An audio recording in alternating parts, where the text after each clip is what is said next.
বলছি বোন শোনো না। হ্যাঁ বলছিলাম আমি আর তোমার দাদা একটু মেলায় গিয়েছিলাম। ঠিক আছে কি বলবে বলো। বোন মেলায় গিয়ে না দুটো কানের আমার খুব পছন্দ হয়েছিল, তাই তোমার জন্য একটা আর আমার জন্য একটা নিয়ে এসেছি। কানের দুল কই দেখি দেখি দেখি। এই দেখো, এই নাও। ওয়াও কি সুন্দর।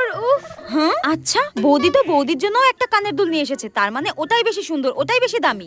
কি করি দেখি বৌদি তোমার কানের দুলটা দেখাও। আমার কানেরটা দেখবে? ঠিক আছে দাঁড়াও দেখাচ্ছি। এই দেখো, দেখি দেখি দেখি। ওয়াও উফ এগুলো তো কি সুন্দর গো। এই বৌদিটা না খুব শয়তান, আমি জানি। নিজের জন্য ভালো আর দামি কানের নিয়ে এসেছে আর আমার জন্য কম দামি। শোনো বৌদি, আমার এটা পছন্দ হয়নি, আমি এটাই নেব। এর হঠাৎ কি হলো? এ তো সবসময় বড় বড় কানের পরে, হঠাৎ ছোট। ও বুঝতে পেরেছি, এ ভেবেছে আমার কানেরটা দাম বেশি, আমার কানেরটা বেশি সুন্দর। আরে গাধা, তোর কানেরটাই বেশি দাম ছিল রে। হ্যাঁ কুচুটে একটা।